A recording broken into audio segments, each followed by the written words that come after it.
You will require 1. A call to action, an idea you think the world absolutely needs to hear.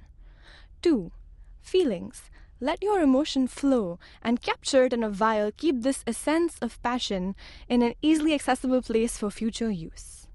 3. Words. Collect wonderful words, words you can play with, words you can play on, words you enjoy. Use your resources to your advantage. Before you begin, clear your space of all negative influences, whether it's an annoyingly loud child, a disapproving adult, or even a peer who insists that poetry is useless. Dismiss them. Or better yet, put up a wall, since that's apparently an acceptable way for us to deal with our problems now. Firstly, do not grease the pen, just like you would not grease the palms of those who shut you down. You are not writing to be palatable, you are writing to be heard. Your poetry should be strong, not smooth, and need not follow rules. Feel free to use plastic on the stove or metal in the microwave. The resulting sparks of creativity you should definitely save. Mix together your stories and incidents that matter, whether it's the first time you scraped your knee or the not-so-silent rage of students in 2016. When you have the privilege of raising your voice, you absolutely must take that choice.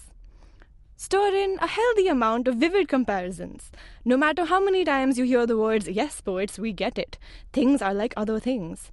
Do not let it stop you from creating fantastic metaphors, the flavoring which every poetic dish needs. Especially when you have ingredients that are too controversial, too bitter, or sour on their own. It is metaphors alone that will camouflage them as zesty, tangy, and worth a sampling. Which then brings me to, for an extremely engaging taste, do not forget in your haste to add in plenty of sensations and imagery, the hue of the flowers that grow underneath your bedroom window, the glint in your best friend's eye, the waft of your professor's sigh, the sound of heeled shoes on a wooden floor, tales of wild animals and old folklore, the smooth dismissal of problems by people who simply do not care, the smell of revolution as it leaks like gas and saturates the air.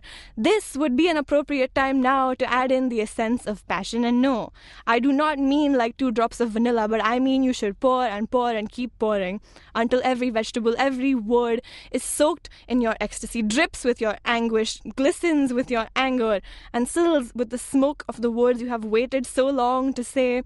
The people who insisted you go back into the kitchen should be left in shock when you emerge and serve them what you've written, but before that, garnish with a salty sprinkling of satire, and yes, that is a reference to the meme. Because let me tell you something about awareness today. It's not found only in black and white newsprint, but spans an entire spectrum of subtle humor.